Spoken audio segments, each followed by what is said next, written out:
As I just mentioned to colleagues on the dais, we do not have enough members present for a quorum to vote on the nominees this morning. The committee will postpone our markup to a new time. I've spoken with the ranking member about trying to do it at some point in the next day or two in the easiest way possible. There doesn't seem to be opposition to them, so we hope we can move pretty quickly on it. So we'll proceed to today's hearing. Today's hearing is in a hybrid format, or witnesses in person, as we can see with Director Chopra. Members have the option to appear either in person or virtually. Welcome back, Director. Nice to see you in front of us. American workers need a strong consumer financial protection bureau on their side. With you at the helm, they finally have one again. We know how much power corporations and wealthy CEOs have in this country. In 2021, last year, CEOs made 254 times more than the average worker. In the same year, corporate profits reached unprecedented levels, the highest ever recorded. Predictably, too many corporations are growing profit margins on the back of families. CEOs complain about rising costs. They blame workers. They claim they just have to raise prices, all while funneling more profits to themselves more than ever. I guess that CEOs just have to make 54 times more than workers who make their companies successful.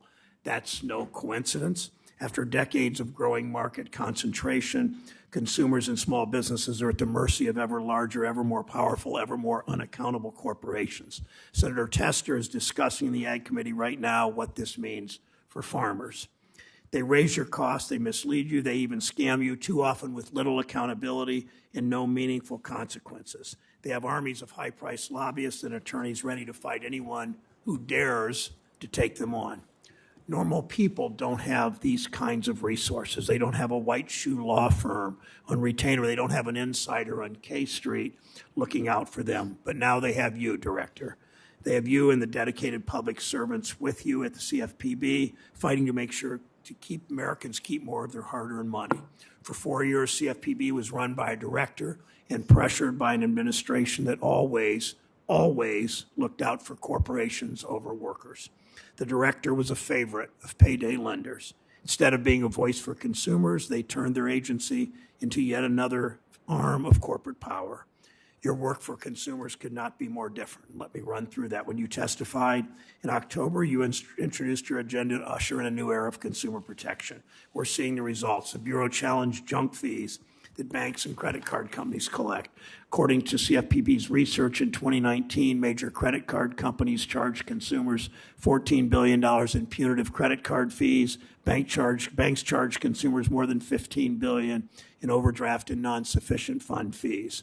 Americans paid tens of billions, that's billions with a B, in credit card and overdraft fees. By pushing banks to stop taxing consumers with junk fees, the CFPB keeps money in American bank accounts, not on corporate profit statements. You've worked as part of the PAVE interagency task force to examine the process behind the valuation of what is the single biggest source of families' wealth, their homes. You work to identify and root out discrimination and bias in the appraisal process that hurts homeowners and communities and contributes to the wealth disparities we see today. And you've started the long overdue work to ensure consumers and our housing system aren't subject to defective appraisal models with discrimination baked in. CFPB is also doing important and effective work to address the growing crisis of medical debt that burdens American families. 43 million Americans hold $88 billion of medical debt on their credit reports. It's been a problem for decades. In just a few short months, you've already successfully pressured companies to make meaningful changes. After increasing scrutiny from you and your staff, last month, the three credit reporting bureaus, Equifax and Experian and TransUnion, all announced they'd finally change how they report medical collection debt. These changes are expected to remove nearly 70% of medical debt and collections from people's credit reports. Positive first step that will make sure that people with medical debt don't see their credit ruined simply because they or their loved ones got sick. It's also why Congress passed the No Surprises Act, which took effect in January. CFPB wasted no time in letting debt collectors and credit bureaus know they can't surprise consumers with medical bills. They have new responsibilities under the new law. You've put companies on notice if they try to cheat consumers, you'll be going after them. Yesterday, you announced CFPB will use its congressional authority to examine non-banks. As their market share increases, it's important that fintechs and other non-banks are properly supervised to ensure that consumers are protected from shady companies. One of your first major agenda items was to make sure repeat violators of a consumer protection law don't keep getting away with scamming and stealing and scamming and stealing from consumers. I look forward to hearing about the steps you've taken to crack down on repeat offenders, whether they're big banks or credit reporting agency. That's what we ought to be talking about today. I expect my Republican colleagues to do what they've done for years, launch baseless attacks against CFPB's existence and question the authorities, transparency, and accountability. It's not that surprising they want to distract people with convoluted process arguments. They did it with Sarah Bloom Raskin. They're doing it now. When people hear the plain truth about CFPB, it's a pretty simple contrast. It's whose side are you on? Are you on the side of corporations that scam people? Or are you on the side of hardworking Americans who want to keep more of their money? Congress created the CFPB to protect consumers and help level the playing field with powerful, unaccountable corporations. Congress placed the CFPB director in the FDIC board, so the FDIC will act with consumers in mind.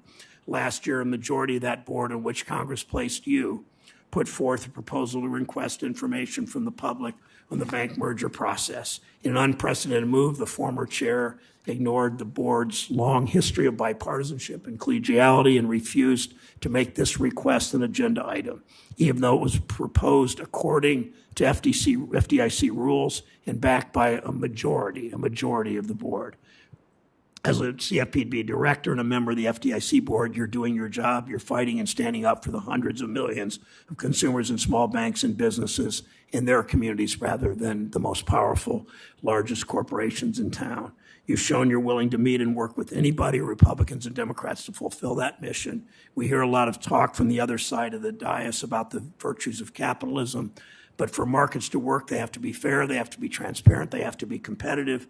That's why CFPB was created, to ensure that the financial marketplace is fair to all, and that corporations used to getting their way cannot rig the system and getting away with it. I look forward to hearing your testimony. Senator Toomey.